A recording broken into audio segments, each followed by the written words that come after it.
doing a podcast today. Yeah. Ryan Geller as my guest, going on, also known everybody? as Santa Claus. Santa. Today we're Santa. Me too, bro. Tis the season. Me too. Merry Christmas. Special Christmas edition here. Yeah. Yeah, it's a nice little icebreaker, right? It's my Hell first yeah. time on a podcast. I don't know how long I'm going to keep this on, man. I'm starting to get a little sweaty. I'm sweating. but, Maybe we'll do a little intermission in the middle. But yeah, man, dude, thanks for having me on. Absolutely, really man. appreciate it. I can start off. We do a little background on myself. Yeah, man. Right? So you just posted on Facebook. I didn't know this.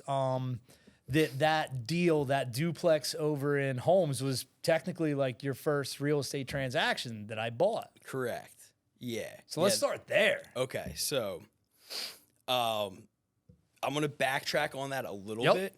So, like, basically, my entire life I've worked in the trades, right? My father was a stonemason, so like as a little kid, like I'm out doing masonry work. My uncle was a carpenter. I did carpentry work. Through high school, I worked with, my uncle who was a carpenter, his father-in-law who was a plumber. Like, I was always in the trades, right? And it's all about, like, you only know who you're surrounded by, right? So, like, grew up like super blue collar. And all I knew was, like, you just work, you get into, like, a union if you're lucky, and then you get, like, a pension and die, right? Like, so that's kind of, like, that at an early age. Like, that's what was in my head, right? Like, all right, I'm just going to work hard, whatever. Trades makes money, so that's what I'm going to do. So, in high school, it was, like, my senior year, right? Spring break, I'm working for this other contractor. I'm installing a roof on one of the Williamson like the carpenter shop teachers' houses. Okay. And he starts talking to me. He's like, yo, what are you doing next year, right? I'm like, this. I was like, I'm going to work for him. I'm just going to be a carpenter. You know what I mean? And he's like, why don't you try to go to school, right? I never thought of, like, college was not, like, it's not me. Like, school, I'm not a school person, as most people in real estate I've found are not school people, right? So I was like, all right, like, maybe I'll try it out. So he's like, yeah, come in, apply. He's like, you'll interview with me. I'll get you in. You get a degree, and, you'll be good. So wheels started turning. I applied. I got the interview. He ended up being out that day. And I interviewed with, like, the dean of the school, right? And he just tore me apart. Like completely, like, sideswiped me. Like, I was expecting to walk in with a person I knew and I was comfortable with, and, like, nice, easy process. And this dude just tore me apart. He's like, yeah, Williamson's not for you. No shit. So, but I had that idea in my head. So I'm like, all right, let me see what else is out there, right? And at the time, Delaware County was offering a power plant program. So I was like, all right, it's cheap. I can get, like, basically like a trade degree and then get a job right from there. So I did that. I did like the Exelon program was. I knew, like, I had an uncle that worked in power plants, and I'm like, cool. Like, I know he makes good money. I want to do that. And, like, I was always, since a young age, just chasing money, right? Not really caring about, like, the day in, day out of life, the quality of life. I was always like, oh, cool, I can make $100,000 when I'm 20. I'm like, sign me up, right? Yep. So that's what I did. I got into working in power plants. I used to work on nuclear reactors. And from there, I worked, I built, like, steam turbines. I did, like, all this, like, millwright work. From there, I got into Limerick Generating Station, which is a nuclear power plant out in Pottstown. And that was, like, my goal. That was, like, my dream job, right? Like, for years, like, I strived to have that job. And I got it, and I got there, and it was cool, but, like anything else, right? You set goals, and once you get there, there's always, like, well, what's next? Yep. Well, what's next? So I like, realized, I'm like, man, like, this was my main goal in life, and, like, I've achieved it, and, like, it's just not for me. You know what I mean? Like, just going through that day in, day out. It didn't even seem like there was that next step that was going to reignite. No, that was just it. Everyone's like, oh, great. Did it, and you're here. You're going to retire. You know what I mean? Like, you made it. And I'm like, I always had, like, something inside me, like, maybe like that entrepreneurial fire that, like, we all possess, right? So, I'm working a ton of hours. I'm, like, working night shift all the time. Like, it's a tough life. Like, you make good money, but, like, you sacrifice. You're trading your time for money. Like, it's, you're getting paid X amount an hour. If you work 12 hours a day, that's what you're going to make. Yep. Right? So, was at the power plant for a year or two, and, like, people made good money, and I'm watching all these guys, and I'm watching, like, their lifestyle, right? Like, this isn't everybody, but some of them, like, all they did was work, and then, like, their home life suffered. Like some of them were going through divorces or like they were missing stuff with their kids. And I'm like really like thinking like, all right, this is probably not what I'm going to do my whole life. So I noticed there was a guy that was working in the storeroom. And this dude was like, he was the man. Like I'd always walk past, I would talk to him, just chop it up. Like, you know what I mean? Like super cool dude. And I realized like he doesn't like live here. Like, and he lives a pretty good lifestyle. So I'm like, he has a really nice car. He's got a sick house with like a putting green, a pool. He's always golfing and traveling. And I'm like, in my head, I'm like, what He's does this doing guy something different. Yeah, what does this guy do, right? So the one day when I was passing by, I was literally like, I think I said something like, I was like, yeah, bro, like, what are you doing? You selling drugs? Yeah. You know what I mean? Like, that's just where my head was. I'm like, how's this person Yeah, it's the only living way. this It's the only lifestyle? way. Yeah. Yeah, and he started laughing, and it was like, no, man, I'm in real estate. And I'm like, real estate? Like, what are you, a realtor? And he's like, yeah. He's like, I'm a realtor. He's like, I own rental properties, and like, he's like, I buy houses, I fix them, and I sell them. And I was just like, you can do that? Like, no one ever in life told me like, you know, I was always just work hard and save your money. Right. Right. So like you work hard and save your money, then what do you do with it? You just have a bunch of money in the bank and you know what I mean? Like eventually buy a house one day. Like I knew that was kind of like the route. But when he said he's in real estate, I'm like, it just like, I'm like, whoa. It opened a new door. Yeah. And I'm like, I'm intrigued. Tell me more. Right. So I think he gave me like a couple books to read, or told me a couple books to read. He's like, go read Rich Dad Poor, you know, the staples. Of course, that's that always you've heard the first, man. 100 I love times, it. right? Everyone's like Rich Dad Poor Dad, and you know, Bigger Pockets. That's the gateway podcast. drug, bro. It literally is. It's the gateway It literally drug. is, but for people that don't know, it really does open your mind up. 100%. And you're like, wait a second. You're like, why didn't no one tell me this before? You know? Yep. So I did. I read the Rich Dad Poor Dad. I read, you know, I think it was like Think and Grow Rich. There was a book called like The Go Giver. That book's awesome. I don't know if you ever heard of that, but that's an awesome book. And like, I was like, all right, you know, I did that. And then I went back and was like, yo, what else you got for me? You know what I mean? And he was like, you know, at that time, I think he was building his rental portfolio. And he was like, listen, he's like, a couple more of these rentals, like I'm out of here. So, and I'm like, what do you mean? He's like, yeah, so you buy a house, obviously you get rental income. And so in my head, I'm like, oh my God, I can buy like 20 rental properties and then like, you know, Retire, baby. Yeah, it's funny how like you buy into that like passive income that nothing's passive, right? Like, and you know, Everybody thinks it for the first couple years of doing real estate, and maybe even for their first couple rental properties. Yeah. And then after, you know, 3 to 5 years, you realize, oh man, I'm still working for this. There is nothing passive about a rental property, right? We can circle back to that later.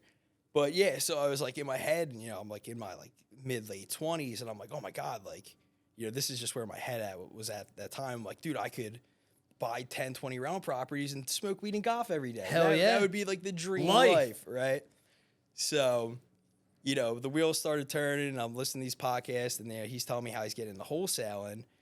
And I was like, you know, he told me about wholesaling. He's like, yeah, you don't, like, obviously you don't need much money to get into it. He's like, you reach out to people, try to find distressed sellers, and you just flip it to an investor. You sell the contract.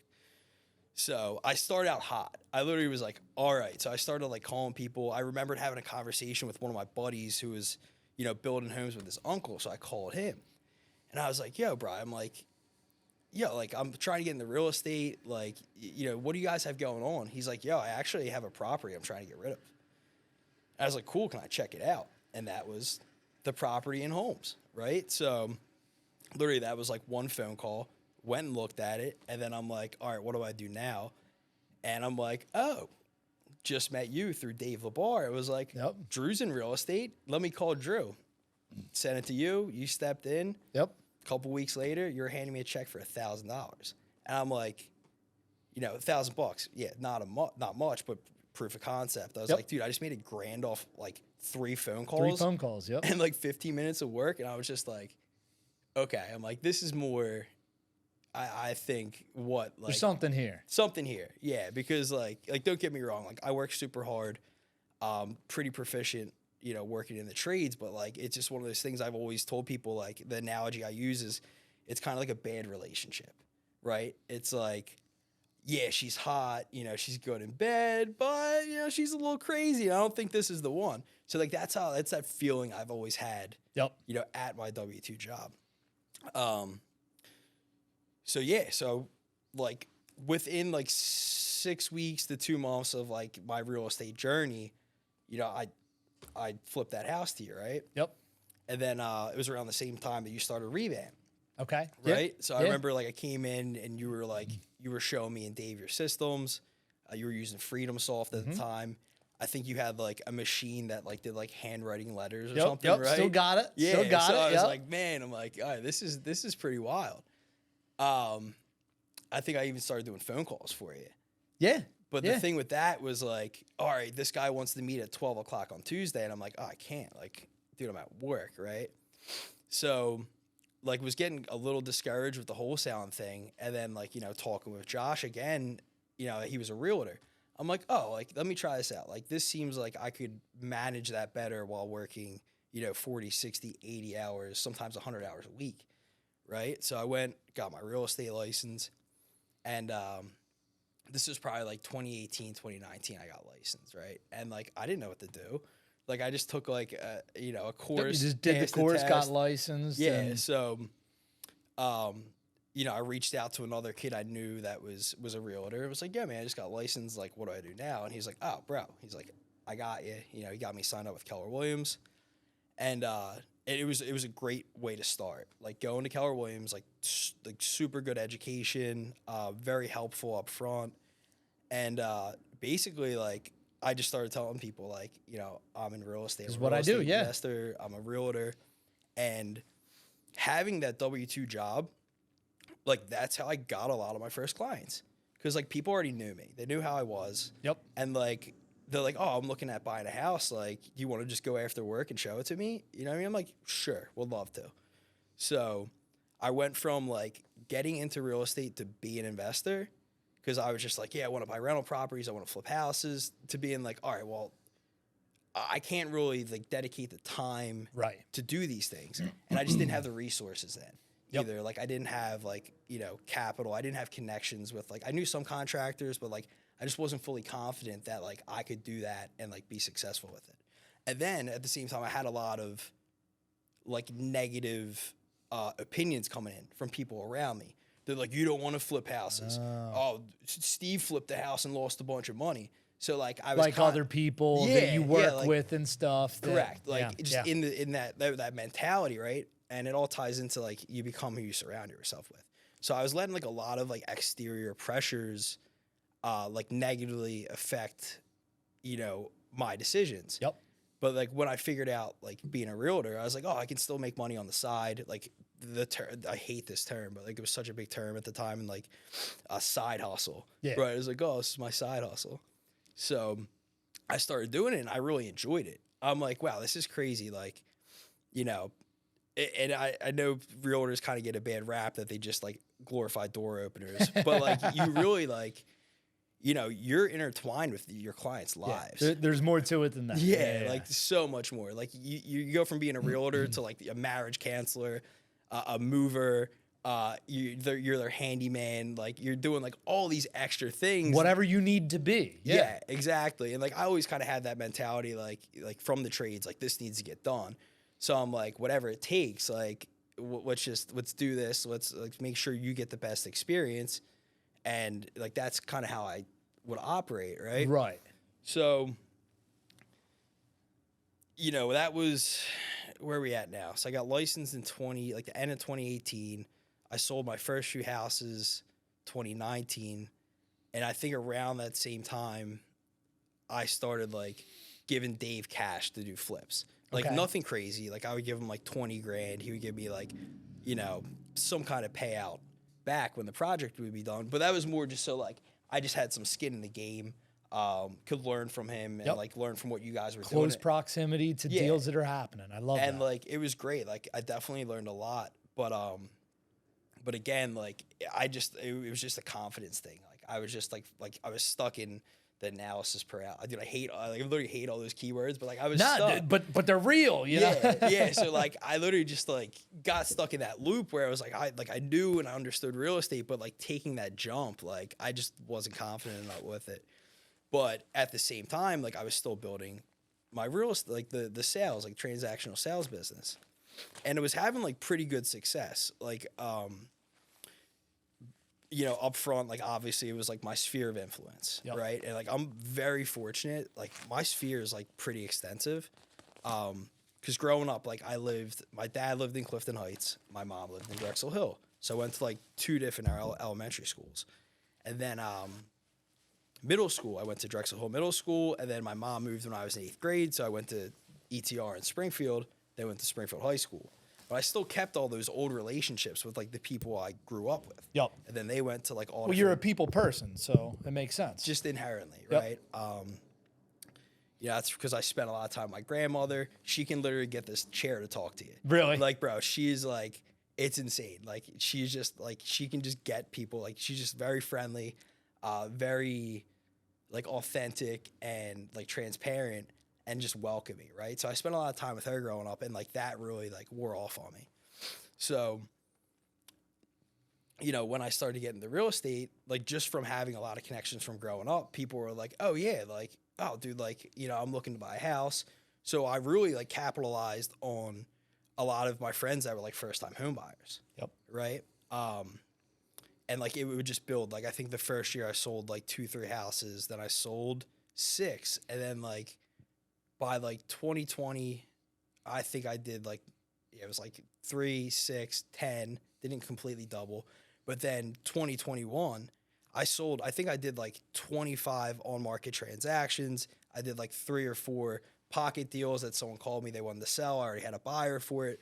So like I was like all in. Like crushed 2021, as did everybody. And by the way, still working full time while you did that. Correct. Right? Yeah, I was still working. That's huge volume considering, like you said, working a lot of hours too, like 60, 80 hours a week. Correct. And doing 20 plus transactions. That's hustling. It was a lot, but like I was still in that mindset of like just chasing money, right? Like that's all I cared about. I didn't care about like, I'd work 12 hours at the power plant and then, show a house at 7 o'clock at night or something like that. And then get home at like 9 or 10, see my girlfriend, now wife, for like, a half hour. Like my relationships were suffering because I was doing that. You know what I mean? And I'm like, we just had our daughter, and I like always wanted to like take that leap and just like go do it full time. But the way I was operating then and like where my mindset was and my goals were, like I would have failed. Like I was partying. I was drinking 7 days a week. Like that's just what I did. Like my priorities were like work, drink, you know what I mean? Like they were just so like skewed. You know what I mean? And like I said, like I had a really successful year, but like me personally, it was probably my best year, one of my best years financially, but it was probably one of my worst years like mentally, physically, relationship wise, right? So I ended up like I said, I was drinking a lot. I ended up like literally hitting a point where like my wife, girlfriend at the time was like, yeah, I'm not doing this. Like either, you chill out, you get grounded a little more, or like I'm not going to be with you. So I ended up, I took 2022. I ended up getting sober. Like, I don't think I ever really, like, I wasn't ever like, I'm an alcoholic, but like, it was affecting my relationships, and I realized that. So I'm like, all right, let's cut this out. And in that time, like, I found like a ton of clarity. Like, cause you deal with things, you're like, oh, no one's going to want to hang out with me if I'm not the fun party guy, or I'm not like, you know what I mean? And you lose some relationships, but you realize those relationships weren't healthy. Right. Right. And then like, as you weed out the unhealthy relationships, you build new healthy relationships. And like, I hit so much, like my mindset just completely shifted in that period of time. So, I laid off on the transactional sales a little bit. I switched W-2s. I left the power plant because I was like, look, I'm not happy here. Let me see what else I can do. I don't think I'm completely ready to go full-time into real estate yet. So I transferred over. I don't want to use like business names, but I work for a local utility company. We leave it at that. And I did. So I went there, and I was like, it was night and day from like a W. Well, just a commute alone. Like if you said you were going to Limerick, right? That had to be an hour plus commute there. So it was a good like 45 minutes in the morning. 45, okay. But like, if you hit traffic, like 4 or 5, 6 o'clock coming home, hour and 15 all day. And I was driving to Drexel Hill at that time. so yeah, so I switched. You know, I cut out the partying. I switched W-2s, and like was definitely like in a better place. And then I was like, all right, you know, let me ramp real estate back up again. And I did a few flips. That's what I did. I sold a few houses. It was like 2022. So I went and had like this crazy financial year. Like did awesome, but it was like a mess. And then you know, I reeled it back. You know, changed W-2s. Like that definitely helped. It gave me like a better work-life balance. Gave me some more free time to work on what I was passionate about, which is real estate. And I did pretty good. Like, you know, I went in with myself without partners. Like I figured it out. Like I built the relationships with contractors, and you know what I mean? There's obviously ups and downs and learning within that. I think one of the houses I bought off you, one in Prospect Park. Did you? Yeah. Why don't I remember that? I think it was Prospect? like Lafayette. I do remember. Yeah. You're right. Yeah. What happened with that? Was that a good deal? So yeah. Oh man, So here we go. It was a good deal. Those fucking wholesalers, I'm telling you, man. No. So that was just like, it was like a Murphy's Law house, man. Like it was a good deal on paper. The numbers made sense. You know, I was wrapping up a flip in Clifton Heights, you know, so I took the cash from there. I had a private money lender give me the cash to acquire that one. Okay. And it was like perfect. Like that one closed, I rolled my cash into the next one. I didn't 1031 it, which like I should have. But yeah, it kind of like it didn't overlap that way. Like I already had the one under contract and this one closed. You know what I mean? So, but bought the house off you, got my contractors in there. It was going smooth. And then my contractor, like his brother died that worked with him. So it went from like we were on like great pace to have this whole flip done in like 6 weeks to like, you know, his brother died, and like understandably so, like that's traumatic. Yeah. And they're like he didn't show up for weeks. And then like wasn't answering me, and I already gave him. And it's tough because it's already started. He's got some money. Yeah. I already paid him, so I'm like kind of in a tough spot. So I'm like, all right. And at this time, it's like September, right? Like it's still early in the fall. You know, we got it done. We ran into, you know, a bunch of unexpected issues naturally. Once you start taking the walls down, you're like, oh, I didn't budget to rewire this whole place. You know what I mean? So I did my numbers good up front that like I was fine. Yeah. But yeah, so whatever. It wasn't as sexy as you anticipated. Yeah, it wasn't that big. I feel like that's always the case. No deal is ever as sexy as never. You know, we analyze it out of the gate, you know. So yeah, it wasn't this like big home run I anticipated. So like a 6-week renovation turned into like a 2-month, 3-month renovation. Still not crazy. Not crazy. And you know, I got it on the market, and like this is the worst thing that possibly could have happened to me. I got it on the market, got a full price offer within like the first week, right? I'm like, beautiful. Like, okay, this is cool. So full price offer comes in, things are going good. Like the buyer's agent realtor was awesome to work with. And then they can't close. We're like a week before settlement. I get a call that like something happened with the buyer's financial situation. They couldn't get approved for the loan. So now I'm like, what the hell, right? We're like a month, 3 weeks into this. It's now... Yeah, going back on the market. It's like sucks. November. It was like the week before Thanksgiving, which like, you know, like it's always slows down this time of year. So, you know, week before Thanksgiving, I'm putting this thing back on the market, and then people are like speculating. They're like, "Oh, why did this house go back?" It fell apart because A, B, C, and D. Yep. Correct. Yep, so like, and it just sat, dude. It sat through Thanksgiving. It sat through Christmas, and then I'm like getting nervous because I had a 6-month private money loan that I had to pay back like middle of February. So I'm sweating. You know, I'm price correction.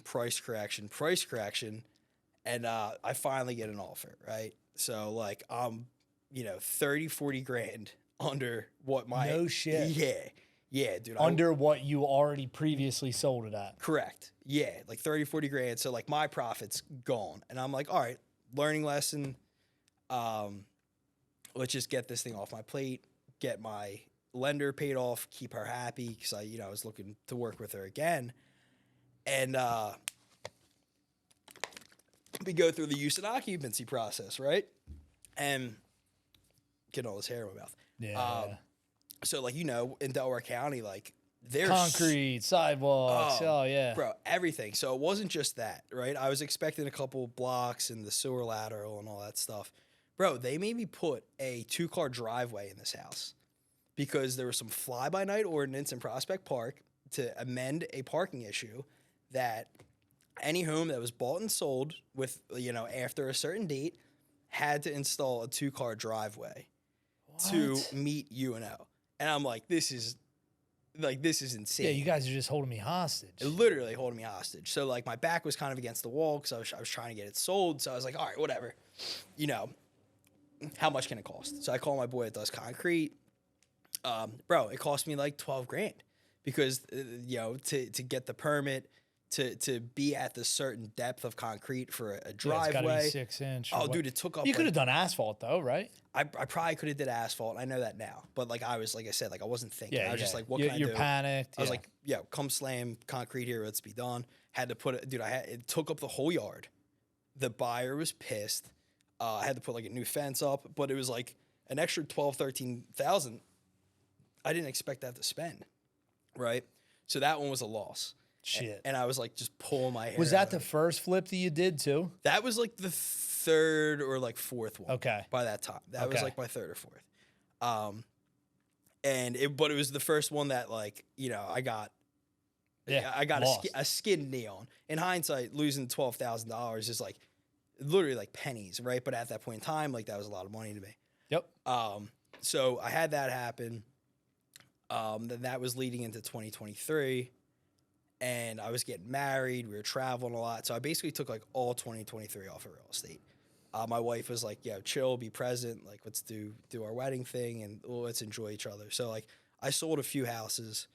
But like still in my head, like I'm like, dude, like this is what I want to do. I want to be in real estate, right? So I told her like, all right, 2023, you got me. Next year, putting the foot back on the gas pedal, right? So here we are, 2024, right? I had a listing at the time. The lady's husband was in hospice and they like needed money, but the house wasn't in like bad shape that I could have just went in and like tried to, wholesale it, right? Like get them quick cash. Like they wanted the value of the home. So we got it on the market. And again, it was around Christmas time, dude. It wasn't selling. And so this was like 12 months ago? 12 months ago. Okay. Yeah. So, gotcha. So 12 months ago. And it's not selling, and like she's freaking out. She's like, I don't have money for his hospice. Like, I don't know what I'm gonna do. Like, I need this house to sell. So me being me, I'm like I feel for people, right? And which is like, I wish I wasn't like such like so empathetic. It's a blessing and a curse, brother. Is. In real estate, I'm the same way. Like if you just be like cold, oh yeah, you could probably make a ton of money. Yeah. But I was like, oh man, I really feel bad. So I was like, all right, let me see what I can do. I was like, what if I buy it off you, right? And like, the numbers didn't work, like for what she needed, and like I was gonna pay for it. But I was like, listen, worst thing that happens, like this will be a rental. I'll hold it, and you know what I mean. Like, where was it? This one was in West Philly, but it was kind of near Penn. Okay. So like that area, like it's not bad anymore. You know what I mean? Like you got college students, you got some more affluent people like living like 40 something street, 50th street, right? Or no, like 40th, closer to 30th, rather. Gotcha. So I get it under contract, and like even my lender was like even up front, they were like, dude, like this isn't, like you got to pull a rabbit out of the hat to make this make sense. But they gave me the funding up front. They're like, yeah, whatever, we'll approve it, So got under contract with her. I had some cash at the time too. I was pulling up some cash to start investing again.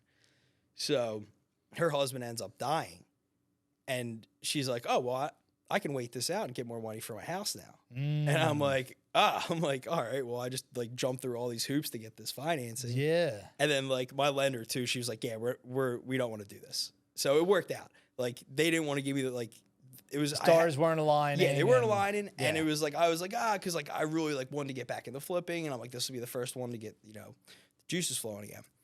So whatever, that falls through, and literally a week or two later, I have one close buddy, me and my now business partner have a very close mutual friend, and I seen that this kid was you know, he's been in real estate for a while, super bright dude, like Widener graduate, like engineer, like very, very intelligent. And he's just a go-getter. Like he's always doing the right thing. Like I've always seen him do stuff. I'm like, what's he doing? And then I'm like, oh man, like what? Always ahead of the curve, right? Similar to yourself. And you know, he calls me through our mutual friend, and he was like, yo, like, hear me out. He's like, I have an opportunity to open up a laundromat in Delaware County, but he's like, I live in Jersey. He's like, it's too far for me to, you know, drive up and keep an eye on. He's like, would you be interested in investing with me? So I'm like, dude, I don't know about laundromats, right? Laundromat? Yeah, I'm like, what's things, a laundromat? You know what I mean? So I'm like, he's like, look, just hear me out. He's like, he just opened up a store in Voorhees, New Jersey. He's like, look, drive over, check my store out.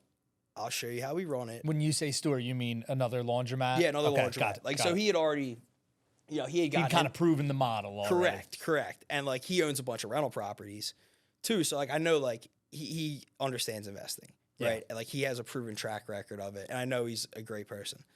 So,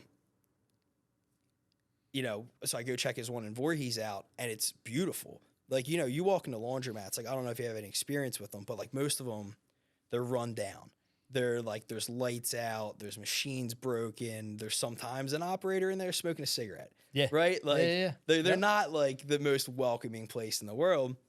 And it's a shame because like a lot of people rely on them. Yeah, that's true. Like, you know, very fortunate to have always had like laundry in my home.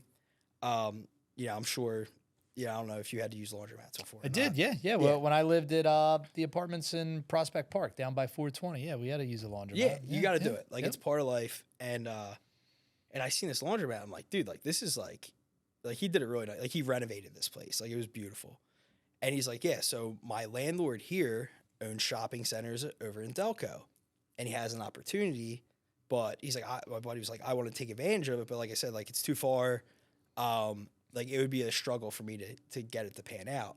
So, you know, I'm over there. He's showing me the numbers on them, and I'm like, is this real? And I'm like, that good, huh? Dude, yes. So we can get to that in a second. Oh, we will, baby. But he shows me the numbers on it, and I'm like, in my head, I'm like, dude, I would need to own like 16 to 20 rental properties to get this kind of monthly cash flow.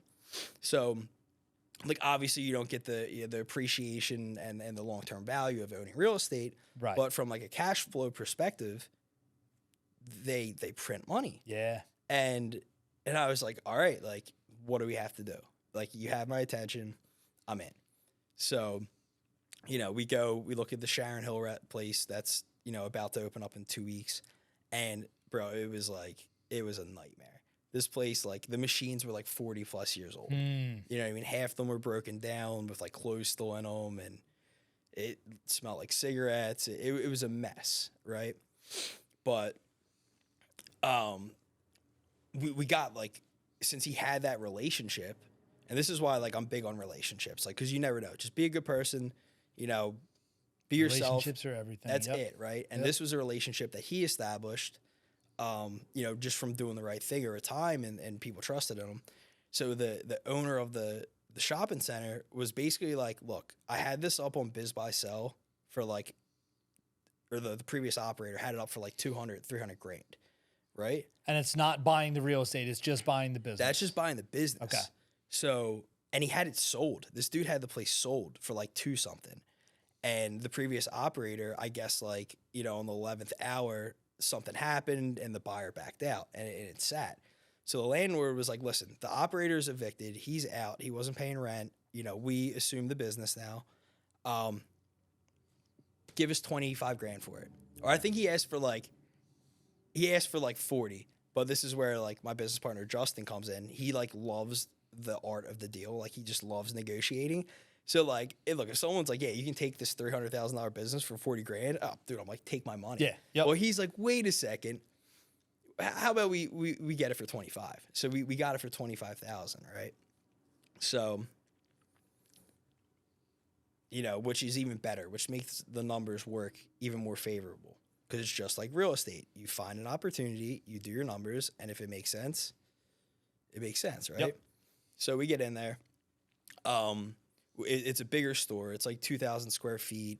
The original layout was like 40 some machines. So we went out and like, how could we optimize the space, right? And you know, Justin being like an engineer and you know he can draw blueprints and stuff. Like he figured out like he's like we can maximize the space and put like 55 machines in there, but it's going to change the layout. So by changing the layout, obviously it's a bigger renovation, right? So we had to basically do like a full like infrastructure cosmetic overhaul on this, and it ended up being like a pretty big renovation project. And everything was going great, right? You know, we had the business was bought. You know, we had our contractors up and going to start working. Went and applied for the permits. And in my mind, I'm like, okay, this was originally a laundromat. We're changing some stuff, but like not too much. Shouldn't be. And we're keeping it as a laundromat. As a laundromat. Yeah. Like it's already zoned that. Like that's what the business is. And apply for the permits. We don't hear anything, right? Like 3 weeks go by. And I'm like, they should have called by now. So I call them, no answer. They're eventually like, yeah, you need to, you know, get a hold of the inspector. So I'm like, all right. Try getting a hold of the inspector, can't get a hold of him. And then my business partner, Justin, actually ended up running into the guy because there was other work going on at the shopping center. And he was like, hey, like, what's going on with our permits? And the guy was just like, oh, yeah, like, no, you need, like, MEPs. Like, you need full-blown, you know, drawings, right? Like so, here, yeah. You know, I mean, tack that onto the price. So we did. We went, we got blueprints, we got them stamped, submitted them. Again, 3 weeks go by. Nothing. So I call, and it was just this cycle. Yeah, and it was like little changes and little dude. So it ended up taking us 6 months to get these permits approved. Even get approvals, yeah. So, so frustrating, but that's normal, by the way. Frustrating, but insane. it's normal. Yep. Definitely a learning experience. Like next time, like I used to try to do stuff without permits, like everybody else, right? But like I've just been like beaten over the head by these townships that now like, all right, you win. Well, yeah, and you can't with something like that anyway. Yeah. You know, it's like So if you're doing a small little renovation on something that you're going to keep as a rental property and you're not worrying about, because you can't get away with not pulling permits on a flip either, right? It's like Correct. The only way you can get by is if it's a small renovation on something that you're going to keep long term anyway, then you can skate by. yeah. But even then, if you Yeah, got you a, still might get a nosy caught. neighbor, like, Yep. hey, they're putting a patio in out back. For some reason, people care about that stuff. Yep. Right. Yeah. So yeah, the shame on you for improving the property. It's yeah. Like, whatever. come on. Like, That's a whole other rabbit hole. put a beautiful fence up and they're calling on you. It's like, dude, like I didn't even ask you to pay for this and it backs up to your yard. Like, relax. Yep. But yeah, so like, dude, so you 6 know, months of holding costs, 6 6 months months of of holding nothing costs. happening. and then you know, naturally, like I'm me, and I'm like, Because you're paying rent now at this point, right? No. So another thing that ties into relationships, we got super cool with the landlord, and he knew that the township was tough, and they were going to be holding us up. So he ended up was like, listen, like I'm just glad that you guys are coming in and renovating the space, and he ended up giving us a rent abatement. Okay. And initially, it was like 5 months, and then it got to the point where he was like, listen, whenever you open, just start paying me rent. So like, That's cool. That's real cool. huge blessing, right? Because that would have been the rent's not much. I think it's like 2,000 something a month. Okay. Right. So it's not. But when you're not Still, man, yeah. producing Spending income, 12 grand before we even get to start doing the stuff that I'm spending more than I thought that I was going to do. correct, Yeah, man. correct. It's, So it all ties in. But yeah, super fortunate to have like great landlords, right? But I started working on the place. I was like, each time I turned the permits in, I was thinking they were getting approved. So I'd be like, yo, Dave, Let's get Kyle, rolling. send the demo guys over. Let's demo it. And then, you know, we made a little bit of progress, but then, you know, we got caught. We got caught working without permits like twice. And that just pissed them off, right? So, like, that didn't help our case whatsoever. But eventually, you know, we stopped work. We sat down with the guy. He literally just gave us a laundry list of everything that needed to be added, and we did it. Boom, he was happy. They beat me over the head for, you know, the violations for work without permits, and you know, and we got it moving. So, got that renovated. We should be open in like, we're aiming for like middle of December, but we're at the point now where we're like, let's just start fresh. January 1st, open the doors up. There's probably some kind of like tax stuff in there. You know, like depreciation wise, like if you're showing income for 2 weeks of the year, like I don't know how that affects the depreciation of the machines and stuff like that. So we're just going to start fresh January 1st. But it's just real estate. And you don't think about looking at other opportunities. I feel like when you're just zoned in on like one thing, right? So that opened my eyes up. I'm like, wait, like we just did this, we could do it again. Mm-hmm. Right? So we get a phone call. Hey, there's another one. This is from the guys that own the company AC Power. They're the ones that like sell the machines and get you set up with like everything you need to operate. So they called us and they're like, yo, we have another opportunity for you, literally like around the corner if you want it. And we're like, all right, you know, we're putting all this money into this current one. And we're like, what does the guy want for it? And he was like, dude, the guy just wants to give it away. He wants to give the business away. And we're like, well, okay, if he's giving it away, like, what's the catch? So it turns out this guy from Jersey bought Coco's Pizza. And with Coco's Pizza, there was like an ice cream shop, like a catering business, and a laundromat. And the guy who bought the pizza shop, he got tired of having his employees from the pizza shop go over and do like maintenance and getting the phone calls from the people at the laundromat. And it was basically like, listen, if you can find somebody to pay me rent and take this place over, they can have it. Okay. So that was us. So it was operational. It was functioning like when you took it over, bought it, whatever you want to call it. Yeah. So like there was machines in there that were only like 5 years old, but then there were some that were broken down and the layout was a little choppy. So, you know, we probably should have just like opened it up and rolled with it and started generating income, but we want to kind of like preserve our brand, right? The My Friends Laundromat brand. So we went in, got all the machines out, and we're starting fresh. So thankfully, like the infrastructure there, like it's good. The plumbing's good. The electrical's good. Like it's ready to rock. So, you know, we're just doing cosmetic overhaul, new machines, and then, you know, we'll have that open. Okay. Probably like end of Q1 next year. Nice. So, so tell me numbers on the first one. So what did you project to spend on your renovation? What did you spend? Yeah, so on the first one, like being a bigger space and like, you know, more involved, I think our initial budget was like $150,000. Okay. Because, you know, like I said, we were changing the layout. So the landlord did step in and help us with like the outside drain stuff. Like we switched the whole drain system up. So the landlord stepped in. He covered everything from like the business to the curb. Okay. And we had to handle everything inside.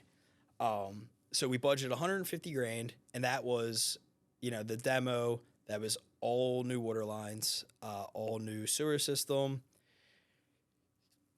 HVAC. It didn't have HVAC. We installed HVAC into it. Okay. Yeah, and then like we were actually our budget was pretty close. I think we're going over like maybe like 10, 12 grand, like all said and done. Okay. Like adding in the extra permit fees, adding in like we ended up having to upgrade the electrical service. Like it was a 200 amp, and with the new machines and adding more machines and adding HVAC and heat, we were pegging that 200 amps. Of course, yeah. So we had to go to a 400 amp service. So like, dude, that service line's like I think $50 a foot or something like that. So like, you know, that was an added cost. We had to install a bigger gas terminal, a bigger gas meter to get the adequate gas, you know, to run everything. Yep. So those were little things that we didn't account for up front, but we did leave, like in the budget, we kind of did leave room for like knowing shit comes up. Of course. Right? Of course. Like, you know, like you always gotta have that contingency in there. But like we didn't do like happy numbers. We did like worst case scenario numbers. Yep. And thankfully, because like that's what happened. You know what I mean? We did worst case scenario numbers, and then we're a little bit worse than that. Yeah, a little bit. It wasn't as bad. That's how it works, man. A 12 grand hit's better than like a $40,000 hit. Absolutely. You know what I mean? But that being a bigger project, what we did is, you know, since it was kind of a bigger renovation, and since like there aren't really like, you could do an SBA loan, but like that process is like, it's super long. Yeah. Right? Like it could take up to 6 months sometimes. And we kind of had to jump on this quick. So what we did is we called around to like a handful of friends. We're like, hey, we have this opportunity. you know, I mean, we're looking to raise capital, but what we're going to offer you is, you know, you'll get a cash return on your money annually, and we'll give you equity partnership in the laundromat. So we found like 3 like super close friends that are just like great dudes, right? Like they're basically like, we kind of believe in your vision, we trust you guys. Yep. Like they're just like, here, Yeah, get it go. done. Let us know when, you know, we start getting paid, right? So that's how we, you know, we got the capital to get that going. And then the machines. So what about the equipment? So this is why I think a lot of laundromats are run down. It's because the machine cost and like it's such like a big upfront chunk of money that like most of these like run down ones are still generating good profit. Sure. So people don't care. People are like, oh, I'm still making like $6-7 grand a month. Like what's the point of me spending $800,000 to renovate the space to make 10, which is understandable. So the machines alone were like $500 some thousand, like $540,000, like all said and done, right? But we were able to get a loan on the machines, and the loan, it's like a non-asset backed loans. It's a projection based loan. Okay. Right. So the company comes out, they survey your area, they use a metric that's like turns per day. So like they look at like the surrounding areas and they see like, I think the national average is like 4. So for us, they ran their numbers off like each machine doing 3 turns a day. Okay. Right. And Gotcha. that was like their numbers. And then with that number, like that was enough income to let us get, like, initially they told us like they would give us 100% financing on the machines, which is huge. You know what I mean? Like, Hell yeah. Like you don't get 100% financing on anything. And like, obviously the rate's a little higher. I think the rate's like 9.25%, but like they pay themselves off. Yeah. And it's an 8-year loan. So, you know, we're running on like a 10-year lease with 2 5-year extensions. So like, should we hold the business and not sell it? Like we're going to be running a handful of years of all profit minus, you know, the overhead, the utilities, the rent, upkeep and stuff like that. So yeah, we got 100% financing for the machines, and then they ended up coming back and they were like, we need something down. So I think we ended up paying, I don't know, maybe 10% down on the machines, right? Okay. And that's where, like, you know, I put some cash up, Justin put some cash up, and we got that going. But from like a, you know, an income standpoint, like the gross on them, like, dude, these things make money, right? So even at that 3.5 turn per day with, you know, 55 machines, the annual gross income is like $360,000. Okay. And that's from the conservative projection of 3.5 turns, right? And then, you know, it's all self-service, so we don't have employees. Well, not yet, at least. We might, like, if there's a demand for like the wash, dry, fold service, like we'll offer it, right?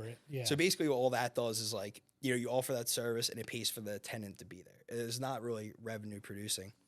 So, you know, our gross is, you know, 360,000. The business operates at like a 40% rate of return a year, which is like nuts. Is that before accounting for debt service and everything, like on the equipment? Correct. Yeah. Okay. Yeah, I know most businesses, like a great business, I think is like 25-30%, right? No, great businesses are like fucking 5%. Well, like talking to like my like you know, like the guys that run like HVAC companies and stuff like that. Yeah, so like it's literally insane, the amount of, you know, profit these profit things margins. Yeah. And yeah, and like I was like, this doesn't make sense. Like, and then lo and behold, like, you know, Justin's other spot in Jersey, like they're hitting that. Like they've only been open for like 10 months now. They hit their 12-month stabilization number at like month 6, and they've been making like $8,000 a month profit. And that's like, dude, that's great profit. Absolutely. That's like 90-some thousand dollars a year. Yep. Off, you know, nothing's passive, but like, you know, not heavy operator, labor intensive business. Yeah, it's not something that you have to be there all day, every day. Yeah. You're gonna have maintenance. You're gonna have issues. You're gonna have things go wrong. But yeah I like that. So, Yeah, like, and they're in a more affluent area too. They're in Voorhees, New Jersey, which is like, I don't know, maybe like equivalent to like having a laundromat, like say Springfield or something. Okay. Right? Like it's not like a dense like renter community. Like Sharon Hill is like honestly, there's a lot of rentals, a lot of multi units. Like they really rely. Hey, don't talk too much shit on Sharon Hill, man. Born and raised. Born and Oh, raised. let's go. Love Sharon Hill. Love Sharon Hill. It's the The place greatest. is the best. But no, like the community relies on it, and like, and here we are, like coming in, and you know, we have like a beautiful shop for them to utilize. Like, I look at it like, you know, if my mom or my wife or like someone I love's going in there and has to do laundry, like what would I want that place to look like? And that's what we built. Yep. We built like this place is super nice. Yep. You know what I mean? So, and it's funny, like, you know, just being down there, like, you know, overseeing work, and like people walk by and they're like, yo, when are you opening back up? You know what I mean? And like, they're just like waiting for it because like, one, the location's great. It has parking, you know, there's a ton of stuff in the shopping center. So like it has like all of the attributes. It's got a lot of things going for it. Yeah, it's got all the attributes you want for a business. And it's funny, like I'll like, now that we're like almost done, like I'll bring some of the people in. I'm like, oh yeah, you want to like stop in and check it out? And just to see people's faces that are like, oh my God, like this is beautiful. Like I cannot wait to start coming here and you know, utilizing the service. That's awesome. And like, I like that. I like how it's absolutely, like kinda like, of course you do. You know, giving back. It's also pride in what you do and what you put blood, sweat, and tears and money into. You know, it's like starting to see at least the appreciation for the fruits of your labor, not necessarily a return yet, but you will. Correct. So real quick, I don't have any like reference point anyway, because it's been whatever 15 years since I was at a laundromat. But like, what's it cost to do a load of laundry there with your equipment, your facility, as compared to some of the other shit that's available? Yeah. So what we did, so that's another thing, right? Like we don't want to like basically price ourselves out of the market. So what we did, we had you know, one of the guys from AC Power, he went around to like, you know, 15 local laundromats. Kind of surveying. And he surveyed. Yeah. And obviously, like, there's all different size machines, right? We have everything from like a 20 to an 80-pound washing machine. Okay. Right? So, excuse me. So obviously it's going to fluctuate, right? And then I think like the 20-pound machines are like somewhere around like $2-3. And then the larger ones, you know, you're in that, you know, 8 to 10 range. Okay. Right? So like that's that metric on each machine. So, but the bigger ones, like since Justin has one open already, we're not doing coin op also. It's everything's ran from like a card system, like a kiosk, right? You come in, you know, it takes cash, credit, I think it even takes like access card, you know what I mean? Like any form of payment, and then you get your card, and then every machine is tied to a system called LaundryWorks. And then you can see like the daily profit each machine's turning. Love it. And it seems like that the larger machines, obviously, because you can get more done, like why would you load, you know, 3 20-pound machines up when you can throw everything into 60? They're the busiest. So makes sense. When we did the layout here, we made sure that like we have, you know, where you walk in most, there's a ton of 20s. We added more of the larger machines because like based off what their store is doing, like those are the heavy hitters. Yep. So, and do that, like, they run and they just run, they run all day, and it prints. It's crazy. I love that, dude. It's nuts, man. It's nuts. But yeah, so basically tying back to that like financial freedom and like why people get into real estate and stuff, right? So before, where I was like, you know, I can buy rentals and smoke weed and golf every day. Now I'm like, wow, I can buy a couple laundromats, replace my W-2 income, focus on my passion, which is real estate, and put my daughter on the school bus every morning. You know what I mean? Like, so it's like you know, I'm not like, I don't need a Mercedes. Like when I first got my real estate license, like the quintessential realtor, like I got the picture like this naturally with the suit on, and I went and bought like a white Mercedes, and now I'm like, I'm over that. I got a truck that's 5 years old, and I'll probably drive it till it dies, you know, unless like my accountant's like, hey, like you can you need to do something up. So But yeah, man, it's like the possibilities are out there.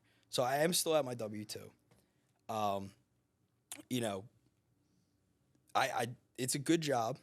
I like it, but at the same time, it's just like I have that feeling where I'm like, all right, there's something out here for me. Yep. So, been like, it's just actually crazy. So this year, like, where I decided I'm diving into investing. Like, I want to try to set my goals higher and see what I can achieve. So back in May, I'm at the gym and I'm working out, whatever. I go to the gym every morning. I'm bench pressing. I typically don't bench press. And I tore my pec benching. So did you ever see those videos online? The dude's like on YouTube benching and just snaps off. Yep. So that happened to me. Ugh. Right? And, you know, big setback because, like, probably in the best shape of my life, was feeling great, was like, you know, felt good. Yep. And then that happens, right? And I'm like, you know, I'm a little down about it. But then at the same time, I'm like, wait a second, like, I'm not going to be able to work. So I'm like a little nervous. I'm like, oh my God, I'm going to have to go on disability and all this stuff. And I was like, wait, this is like honestly like a blessing in disguise, right? Because now, like, you know, I'm fortunate my job offers disability services. Like, this can be a dry run at this entrepreneurial lifestyle I want to live. So, like, after a couple weeks, like, sitting on the couch and, like, you know what I mean, having a couple beers and trying to just, like, recover from the surgery, I was like, all right, this is it. I have 5-6 months to basically, like, see what I can accomplish, right? And, you know, I have the real estate team, right? So what I did was, you know, when I got into real estate, my buddy Chris did too, and we started working together. Because we had like a lot of the same like group of friends, and instead of people like being like, oh, I feel bad I called Chris, or I feel bad I called you, we started working together as a team. Okay. Just like you can call us, and what you get is both of us. Like, he'll show a house, I'll show a house, we'll work together. You know what I mean? Gotcha. We'll chop up the commissions on the back end. So we started that like a couple years ago, just me and him working together. But again, this year I was like, I want to ramp things up. So what we did is, you know, we had a couple friends recently get licensed, and, you know, talk to them. We were like, yo, like, do you want to come work with us? Like, we'll pay for your marketing, you know, we'll coach you up, we'll teach you all about contracts, we'll help you through your transactions, but, like, we'll build this brand, which is the Trigoni Geller team, right? Okay. And so, like, I've also been doing that this year. Love it. So now we're at 5 agents, and it's literally like, it's all close friends. It's all people I love. Like, every one of these people that's on my team, they're at my wedding or in my wedding, right? But they're also... Oh, so there's prerequisites. Yeah. Nobody can join. No, we no. can't promote you here to try to... No, but no. Anyone can come join our team. I would love to, like, you know, I don't know everything, but I'm an open book. I'll teach you whatever I do know and try to put you in the right direction for success. But yeah, so, like, you know, we picked up 3 agents, like, all, like, motivated, intelligent, like, just, like, beyond being close friends, like, they have that that drive, right? That hunger to succeed. Yeah. Yep. So, you know, they're all at a point now where, like, you know, I don't have to check their contracts. Like, they're rolling, like, they're doing deals now and stuff. Good. And they're confident, and it's growing and growing, and which is huge because, like, I love being a realtor, which is weird. Like, I like it. I you know what I mean? Like, it's not work to me. I get it. And it is work. It's more like, you know, obviously mental stress rather than physical, but, like, my whole life I've done physical labor. Yep. So it's different. It's just totally different. it's totally different. So, like, that's kind of like that's like my little dream project. Like, I would love to build like a super successful real estate team, maybe even one day have a real estate office, right? So we've been building that up, and it's doing well. Like everyone's getting up to speed, and like I said, just trying to, you know, water that garden, grow that. Yep. And you know, make it a success. I guess That's you could sick, say. dude. But so That's it's sick. wild. It's like all these things kind of like came into line this year. And then I got hurt, and now I'm like, wow, now I have like that extra 40, 60, 80 hours a week. So what does that focus. look like with like disability and being off from work? Like, have you kind of made up your mind? Like, this is what I'm doing, or is that what we're doing today? We're helping make up your mind. Yeah, I mean, it's hard to say, right? I'm pretty much there. I'm pretty much at that point. Like once the laundromats are open and stabilized, like I'll have that, like be able to pay the mortgage, be able to pay for like the healthcare, stuff like that. Like I have a family, I have 2 kids, a wife and a dog. Like I got people that rely on me. Well, that's where I was going with that, because that is the most important fucking thing. And with the mindset and drive that you have anyway, it's like, that's why they call jobs, especially high-paying, well-paying jobs, that's why they call them golden handcuffs, right? Correct. Because it provides you that security. I can pay the bills, I can keep food on the table and everything. Yeah. Here's the reality. Take that away, you're going to find a way anyway. You're going to find a way. Correct. So it's a false sense of security, because you're going to make it work no matter what. Yeah. And there may be some uncomfortable times, and there may be some cash flow crunches. Maybe you have a month where everything goes wrong. Maybe you have, somebody break in to the laundromat and you can't fucking operate for whatever, right? Like things are going to happen. Yeah. But especially if you're fully immersed in the business world, like there's going to be short-term, mid-term, and long-term ways that you're able to bring in capital and everything. And when you're forced to do it, it's going to happen. You're going to do it. Yeah. So like I already kind of do have that mentality. Like my back's against the wall. Like that's just how my brain works. Right. I'm like, I'm always kind of like, for some reason, have like that survival mindset. Right. Yep. So, and this all ties back into like, like mindset stuff. Right. Like, I believe in myself. I believe in my abilities. And like, I know I can do it. It's just like, I'm at that point where it's like, all right, like, well, even if you think that, though, in the back of your mind, you also know, I don't have to, though. Yeah. I don't have to. Correct. I can, but I don't have to. When you have to, it's a whole different ballgame, dude. And that's when you level up. That's when you really find, like, what you are capable of. So, yeah, man, I'm kind of, like, at that point. And then, we'll see what next year brings. Like, I haven't really made anything official yet. I guess this will be on, social media. But yeah, man, so it's one of those things, like, I saw what I can accomplish going, full energy, full attention on the businesses. And, like, I've proved it to myself. Like, I can definitely make it work. So let's paint that picture. What is that picture perfect scenario? Like, you leave your W-2 today.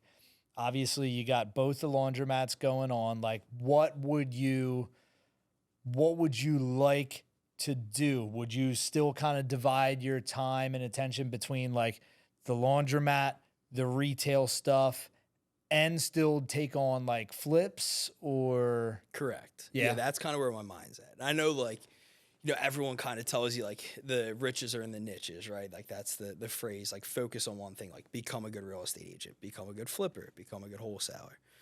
So where I'm at right now is like kind of trying to tie it all in together. Right, like, so you got the real estate team.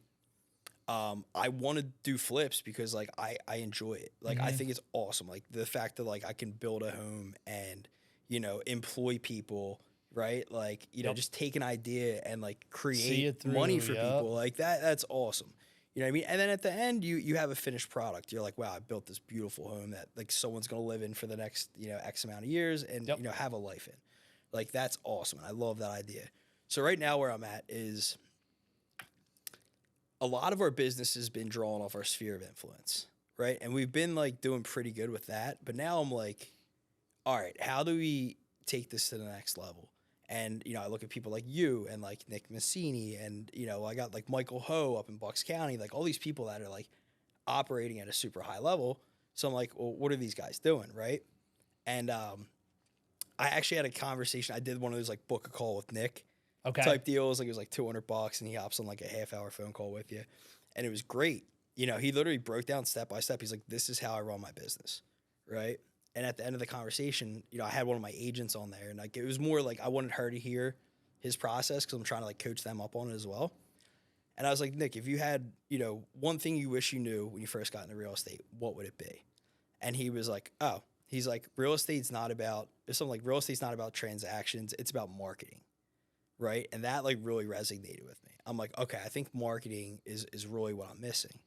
So that's when I started up. I'm like, okay, how do I market? Right? What's wholesaling? Wholesaling is basically just marketing. Marketing and sales. Yeah. That's it. Marketing and sales. It's not even a real estate business. Yeah, it's just all marketing and sales. So I started like educating myself upon that, right? Like watching your stuff, watching Nick's stuff, and like, so I started back in November. I launched Assist Property Solutions, which is like that's my marketing company, my wholesaling company. Okay. But the goal there, like, it's not specifically to be a wholesaler.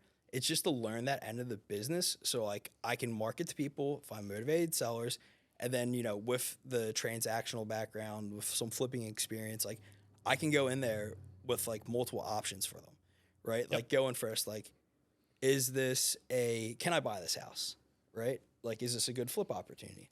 Can I wholesale this to one of my investor clients, right? If I'm feeding them deals, they're happy, I'm happy, sellers are happy, it works out. Yep. The third would be, can I put it on the market for you, right? Like, is that what the best situation is for here? Then let's do that. Then I can take that listing lead, give it to one of my agents on my team, they list it, and, they're getting business. And then, like, obviously, like, fourth and fifth would be like a subject to or novation, right? But I'm not like too well versed on that yet. I've been learning about it and talking to a lot of people that do it. So like I know it is an option for like certain scenarios. So like we're adding that into the tool chest.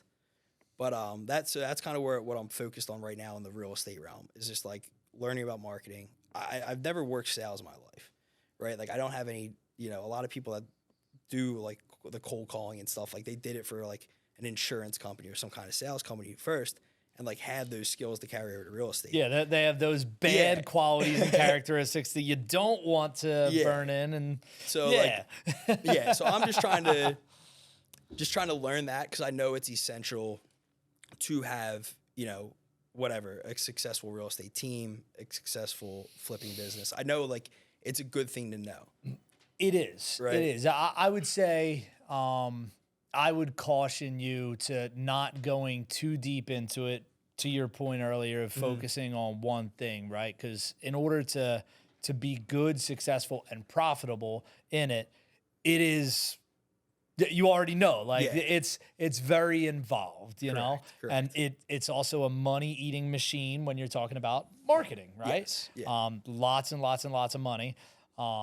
But that being said, it applies to not just, on the retail transactions, talking about real estate, it applies to everything, right? Like marketing is everything. Correct. And it can apply to your laundromat business, right? How do I generate new leads effectively, efficiently, and, hopefully for as little dollars as humanly possible, right? Yeah. You're always talking about spending money when you're talking about marketing. Correct. But how can I do it in the most efficient, effective manner with being cost, conscious about as it? Possible, right? Right. Yeah. Yep. So that's where I'm kind of at right now with that. Like I started doing, like I said, just to learn it. And like, I understand like you do have to like, if you're in it, you got to be in it, like one thing or the other. But like at the same time, like the way I learn is like, I have to do it. Yeah. Right. Like I have to do it. And, I'm at a point where like I had a couple, decent sized transactions close like August, September. And what I did was like, I took majority of that money and I dumped it into, I got a CRM now. Right. So the CRM, I can use it for, the real estate transactions with the team. I can use it for the wholesale stuff. So I got that set up. Started taking tips from like Nick. Like Nick's like, dude, I send out 25,000 text messages a month. And I was like, well, what if I sent out 10,000? He's like, well, the numbers basically are like, you're sending out 10,000 texts, you should get like maybe one wholesale deal and probably one on market listing. And that's only like $500 a month. So that's not really breaking the bank, but it's a little like it is. Well, see, that's what we do though. Yeah. We try to justify it's only $500 a month, but it's time. But it's not, because it's also time. Correct. And it's also data. Right? How much data are you buying at Skiff Tracing every month to be able to utilize that service for $500 a month? Correct. You're probably spending another $2,000-3,000 a month if you're getting. We had that conversation. Oh, that's right. Data, that data provider. Yeah. Yeah. So that's what we do though, because we look at things through rose-colored glasses because we're opportunists. Correct. Which is all well and good. And look, here's my 2 cents: is at the end of the day, as long as you're only spending a few $1,000s a month, you can do one deal in a 6-month stretch and it's going to pay for itself. Correct. It's when you try to ramp and scale things that things can really get out of control. And it's easy to do that and justify it. Like you're 2 months in, you close 2 deals and you're like, oh crap, I'm going to triple my data. I'm going to triple the marketing that I'm doing, and I'm going to add in direct mail. Now you just jumped from spending $4,000 a month. Now you're spending 12 and thinking that it's also going to 3x your revenue. Yeah, but that's not the case. Yeah, right? it's not always going to scale in a linear fashion. And Yeah. So I do have that in mind, right? Yep. Like I have, the certain budget directed towards that, and I have it for 6 months. And my thought process is like, all right, it's like $4,500 a month for 6 months. And like you said, like that's it. Like if I get deals off this, it works, and I'll continue it. Yep. But like I know, like from listening to you guys, like I'm not getting over my head with it. So, but well, it's easy to do. Yeah, it is. So like I just started last month, right? I did like just under 10,000 texts because I started like maybe like a little bit into November. And I sent out some mail to like 1 or 2 zip codes that like I like, so I kind of like targeted that, sent out a few thousand just right there. Yep. Which might not be the best thing, but like those are the areas like I want to work in. Those are the areas I want to buy houses in. So I'm like, let me try it out. Right. So I'm doing that. And actually tomorrow I have my first appointment. Okay. From that marketing. So I've had like a bunch of, how it is, like everyone's telling you to go fuck yourself. And no, did they do that? Yeah. Did they do but it's that? actually kind of funny too. You're going to tell Santa to fuck himself? I know, right? With the How disrespect. ridiculous. The disrespect. But like, dude, like it's been opening up a lot of conversations. Yep. Right? Like I've had conversations with buyers. Like, oh yeah, like, no, I'm not selling, but like I'm an investor. Yep. And I hop on a phone call with them. I'm like, yo, what's going on, man? Like, how are you? Yeah. And boom, there's a relationship built, or like a connection built. Yep. Right? So like I'm trying to like really, 1, just learn about sales. 2, like get whatever I can out of it. You know what I mean? Like, yeah, I could just be like, oh, you're an investor, and then on to the next person. But like I've been trying to like take the time, call the person, be like, yeah, look, I got a real estate team. Like if you ever need help selling any of your properties or you got questions about stuff, like let me know. Like, we'll help you out. So, but I like, it's kind of working. Like it's kind of nice to see. Like it's impossible not to if you actually believe in it and put effort forth. Yeah. So that's my first like actual in-person appointment tomorrow, and we'll see how it goes. You know what I mean? This like just from talking to the kid, it seems like it would be more of like a listing opportunity, but which is great. Yeah, I get a listing. That basically pays for 2-3 months of marketing. Yep. And proof of concept. Just keep rolling with it. Yep. So. But when I decided I wanted to start implementing that, I did do like a trial test run of like I hit up you. I hit up a few other wholesalers and I was like, hey, like, out of work right now, I'm looking to learn. You know what I mean? Can I do acquisitions for you? Can I help make phone calls?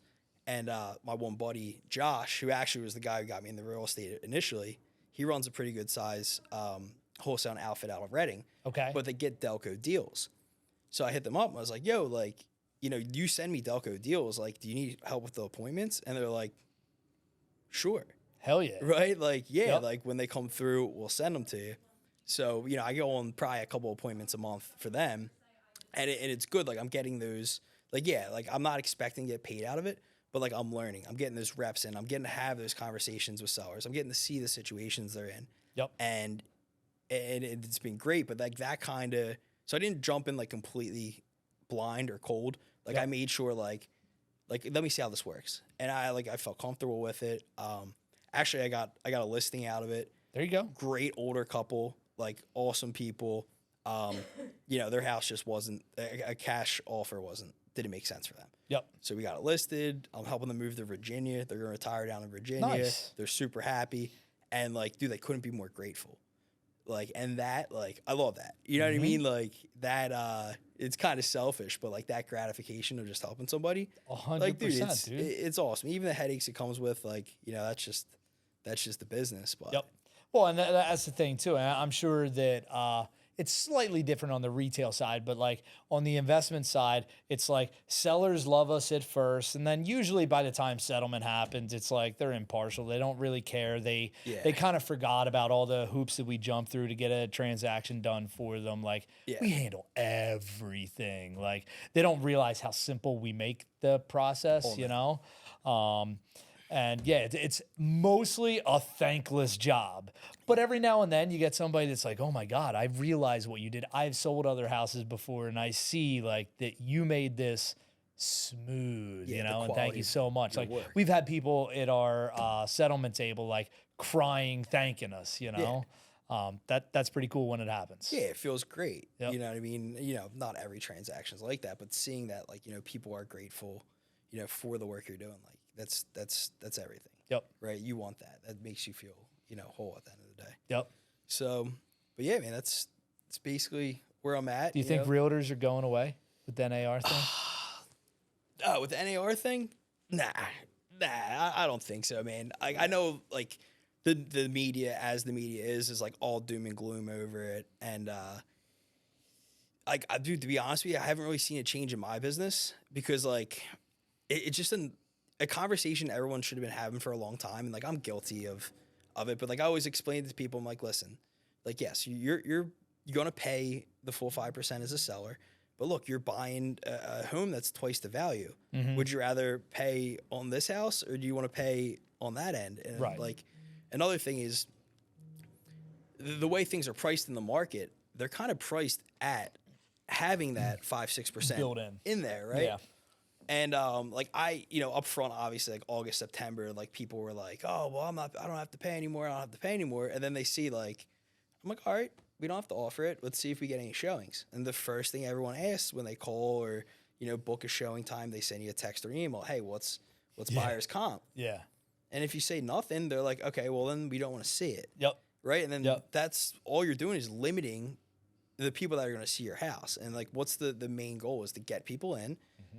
Have them fall in love with it, and then if they love the place, they're going to pay whatever they want. But if they're never coming in the door over something like a 2% fee, which is short-sighted and kind of bullshit by the agent to do that and kind of misrepresent your clients in the first place, because it's simple to look at it and be like, okay, we're going to go look at it. I know that you're not offering the commission to me as a buyer's agent on this. Yeah. Guess what? I'm going to write up the offer and I'm going to include it in there anyway. So my offer is now on the table. You can, you know, and take it or leave it, right? Yeah, and that's what people started doing. Like I even like I had a buyer around that time, and like it was a young kid buying his first house, and I was like, literally, dude, dude, listen, if they're not offering it, and you love this house, like, cool, like I don't need to make money off this, or whatever. Like, you know, I'll figure out. Give me the fee to pay my office, whatever that is, and when you go to sell in a few years, you know what I mean? Like, I hope you had a good experience. Call me then, you know? So, like, that's just kind of, like, how I operate. So, like, yeah, I personally didn't see any crazy changes. And I think a lot of realtors can, like, attest to that.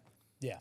But I do feel like it's a conversation that, like, does need to be had. Like, you have to be, you know, obviously transparent with your clients, right? Yep. And I think it's kind of good in a sense. Just to bring the awareness to it. Yep. Like, you know, that way people don't feel slighted. Yep. You know, when things are all said and done. So, I mean, there was a couple, you know, minor changes in contracts, and that was a little adjustment to learn, like, you know, how to properly execute that. Or, like, say you have a listing. I don't think there's a proper way, man. Everybody's just doing it different anyway. Correct. It's more like the Wild Wild West. Which, but it's like anything else, right? Yeah. Anything else, like, change comes in multi-facets.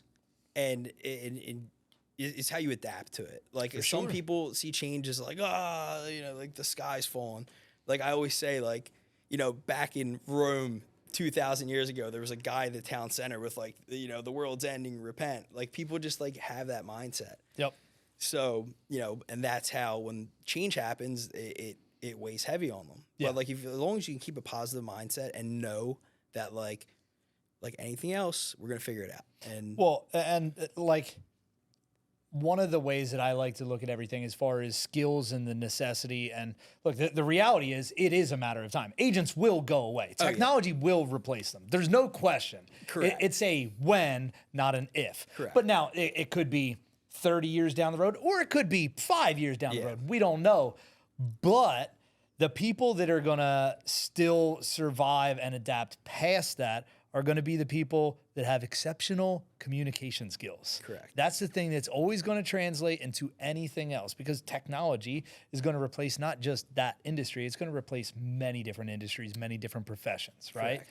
But the one thing that tech and AI will never be able to replace is the human interaction, which comes down to communication, right? Yeah. Like that's always going to be a necessity in some way, shape, or form. Like I agree with you with that. Like we've seen so many things change over the years, right? And it's just like, and with the way AI is progressing, and like even like stuff like title, right? Like I don't want to get down this whole like cryptocurrency rabbit hole, but like the blockchain, right? Like what is title? Title is like, okay, this person owns this house. They bought it on this date. Now they're transferring it to this person.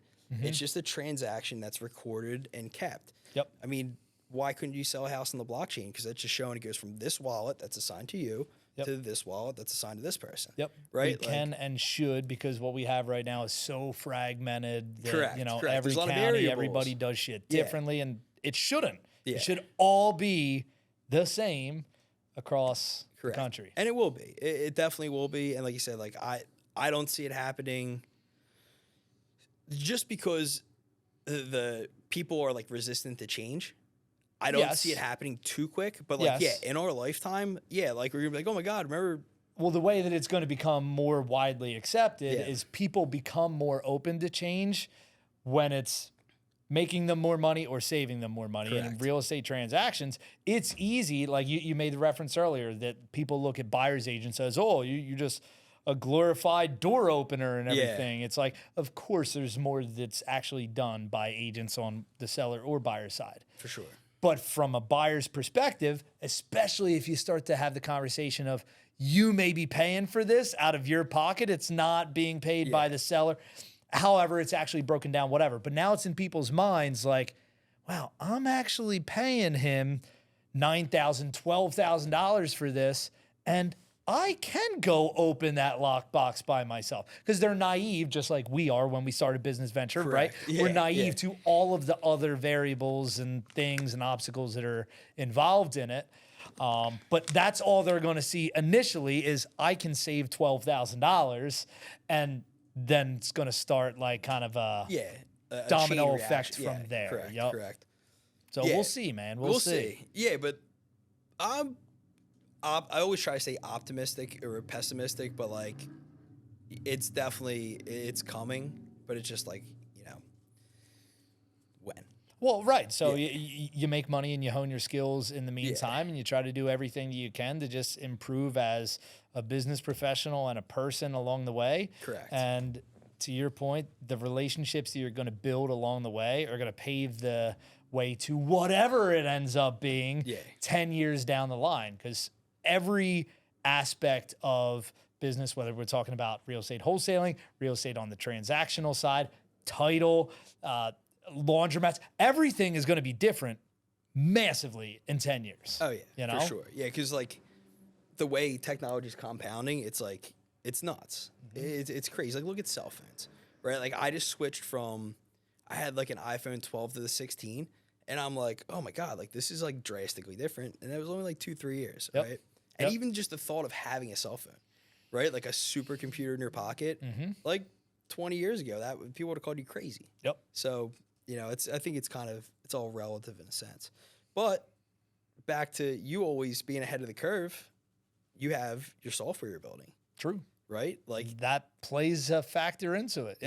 Yeah, like you see that change coming and you're already like pre-adapted to it, right? But like how much time are you saving by having that? It's probably saving you like countless amounts of hours a week, right? Oh, yeah. Like by just having like a couple clicks.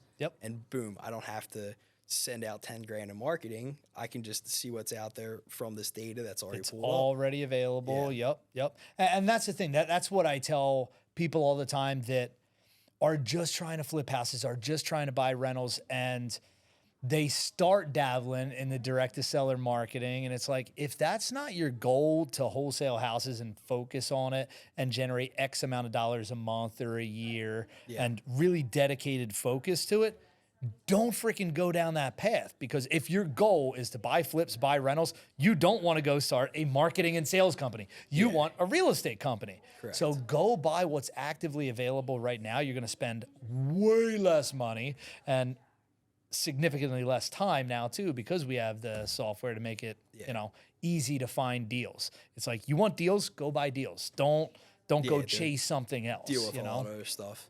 Yeah, no, that's definitely makes sense. Even though I'm kind of going, the opposite route of that. But it kind of ties in with what my goals are, right?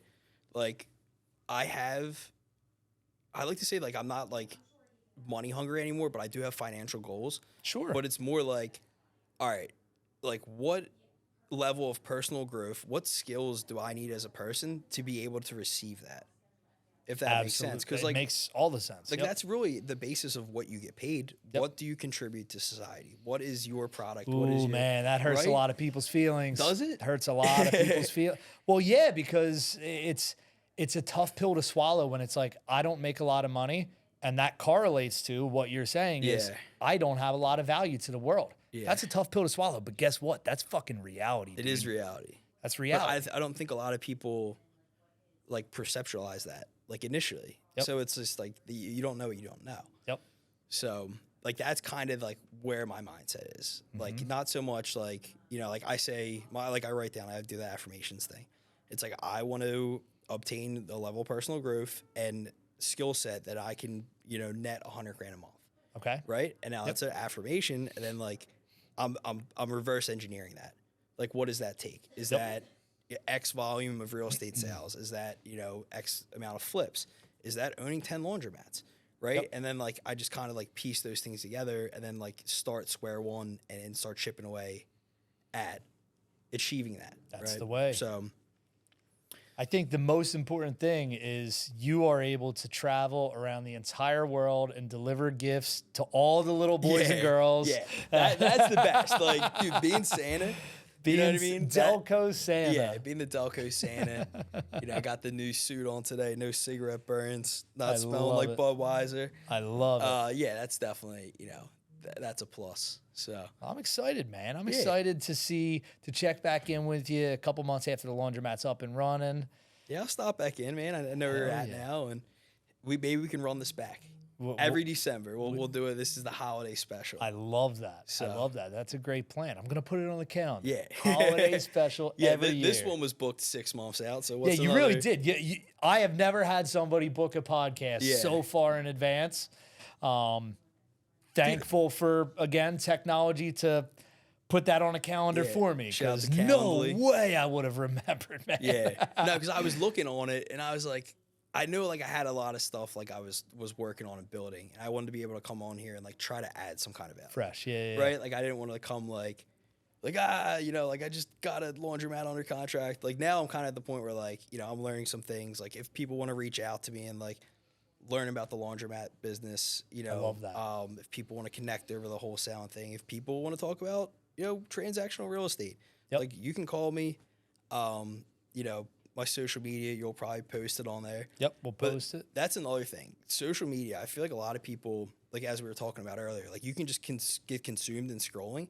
But if you utilize that as a tool, like, if you see someone that's doing what you want to do, just reach out to them. 100%. Like, that's it. Like, what are they going to say? They're either going to ignore you or they're going to answer back. And then you can kind of, like, build a little relationship and just you see if they need help with something. Yep. Right? Like, that's huge. And I've been doing that a lot lately. I love that, that's been giving me, like, leaps in, these business ventures I'm on and the progression of that. So, little fun tip for everybody. Social media is a great tool for what it was originally intended. Freaking networking, man. Yeah.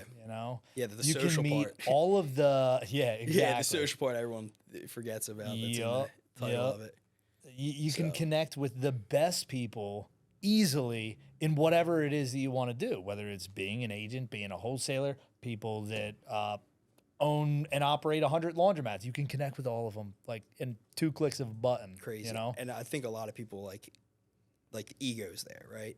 Like, why would I just reach out? Yeah, put your ego aside, send them a message, tell me, like, their video, like, whatever. Like, that's it. Dude, I've always been a strong believer in mentors, coaches, I've spent a ridiculous amount of money on masterminds and mentors over the last, whatever, 7, 8 years, you know, like Yeah. I think a couple months ago I did put a total to it. It was almost $500,000. Oh, you added it up. Oh yeah. Yeah, but look at the return on investment on that. That's probably Exactly the best right. investment you've ever made. Yep. And that's another thing. Like, I started doing that. Right? Like, I signed up for like one mentorship program. It's called the Action Academy. It was some dude, I read his book and I DM'd him and was like, yo, really enjoyed your book. And he was like, yo, I have this like mentorship program if you want to check it out. And like, he wasn't too salesy about it either, which I liked. And then I read into it. I talked to some people in the community and like, I met a kid through there that lives an hour away and told me if I find a real estate deal and need, you know, cash to buy it, he'll invest in me. Right? That's like, sick. Like, Yep. we went and got lunch and he was like, yeah, man. He's like, I do lending. He's like, whatever you need. I right? love it. So like, just that little thing, like it opened up, you know, the opportunity for me to have capital to, you know, pursue these dreams. Nick Mancini, right? Just DM'd him and like, he's like, yeah, do this, do that. Actually, one of my buddies that's kind of getting the wholesale found a deal in Port Richmond and he hit me up about it. And I'm like, dude, I don't like dealing with Philly.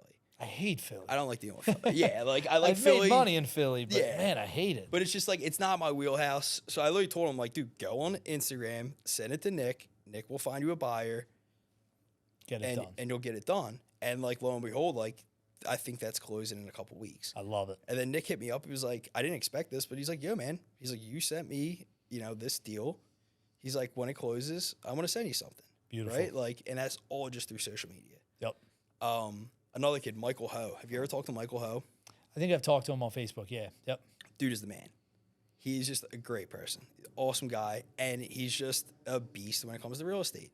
Like, he's one of my current mentors, and I think he has, I don't know, somewhere like 20 flips going on right now, like nuts. Like, and for his flips, it's just him and his contractors. Like, I think he said he's like hiring his first, you know, like assistant come December this month.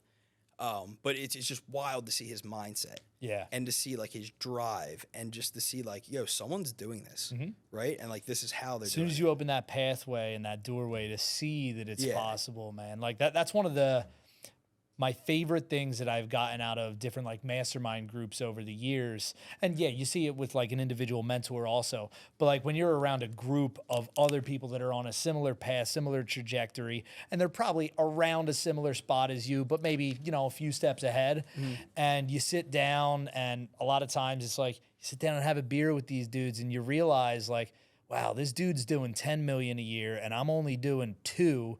And I realize he's just like me. He's a normal dude. It's not that he's superhuman. He's not a superhero. Yeah. It's just that he's got bigger belief in what it is that he wants to do. And holy crap, I can do that too.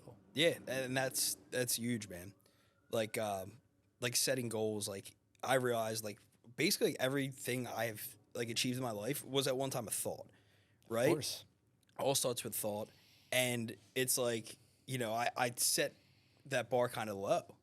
And now it's like, oh, why don't I say like, you know, I want to have a $20 million business. Boom. If I land at 5,000, that's better than, you know, where we're at today. So, but you get that from meeting those people. 100%. And like, you know, you stressing that like on this podcast and like watching your stuff, like that definitely made me take the leap to reach out to people. And like, you know, some people were like, oh, you're just throwing money away. It's like, no, like you're investing. What do you think it is when you go to college and spend $100,000? You're investing in yourself. Yep. Right. But it's just not perceived that way. It's totally different. And yeah, it gets shit on by a lot of people, but those are the same people that you were talking about at your W-2 that are telling you, oh, I know this guy, he lost money doing this, because yes, there is risk in everything, but guess what? There's just as much risk, in my opinion, significantly more risk in working at a job that you hate, that you don't make enough money, and doing the same thing day in, day out for 50 years and then retiring only to die penniless. Yeah. That to me is insanity. You think I'm insane? That's fine. I think the way that you think is insane. Like, that's all well and good. You know? So just pick who you listen to. Society. And I would very much rather listen to somebody that has achieved what I view as success than my broke buddy. Yeah. You know? But even that, like, that's tough to have that mindset. It is. Right? Because, like, most of the people that are giving you these opinions, like, they're giving to you because, like, they care about you. They love you. It's not coming from, like, you know, it's not that they're being malicious. Well, sometimes it is. Some people, but most of the time, you're right. It's not. It's I love you and I don't want to see you get hurt. Correct. You know? But it's like, yeah, I'm a big boy. I'm not going to get hurt. Yeah, I'll be all right. And if I do get hurt, I'm going to be just fine, you know? Yeah. But I appreciate this, man. This has been a great conversation. I think you added a lot of value in this podcast. Yeah, I hope I added something, right? Yep. Like, I guess the main thing I'm trying to stress, like, you know, if you are in a day job, like, you can find time to you know, pursue some kind of passion, right? Like, you know, obviously going all in is definitely, like, the best way to go. But, like, I'm sure there's people online that follow me, like, they don't realize I work. Yep. Like, you know, so, like, you can do it. Don't let, like, the perception of not being able to do it, like, hold you back from even trying. I love that. Right? So, you know, if you gain anything from this, hour of conversation, I think that's the main thing right there. Dude, that's such a critical part because it's easy to make excuses and be like, yeah, I can't dedicate 40 hours a week to that fix and flip business, to that wholesaling business, to becoming a realtor or whatever. Because I did the same thing, right? It's like when I was flipping... probably when we met and I was flipping 10 houses at a time, I was still working a full-time job then. Yeah. I was still working a full-time job. Yeah. You know? Like, that's how everybody starts. That is the way to start. You can't just, it would be insane if you were like, I'm going to quit my job to go try this thing. It's like, no, do both at the same time. And it's like, oh, well, I just don't have enough time. I want to have a work-life balance. Well, I'm the first one to say, well, if you're looking for work-life balance, I'm not your fucking guy. I can't help you, you know? Like, I can help you if you're willing to put in the hours, put in the time, and you're committed to making shit happen, you know? And that might mean that you're not sleeping much for a couple months or a couple years. Yeah. You know? Yeah, you might be working 100 hours a week for a long time. But then you're going to prove that. And it's going to work, and you're going to have some success, and you're going to be profitable. And once you get to a point where it's like, well, I've exceeded the amount of money that I make in my W-2, and I'm happier, and I think it's who I want to become, that's when you make the leap. Yeah.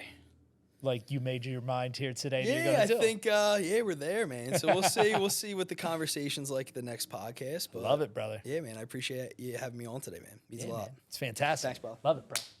Boom.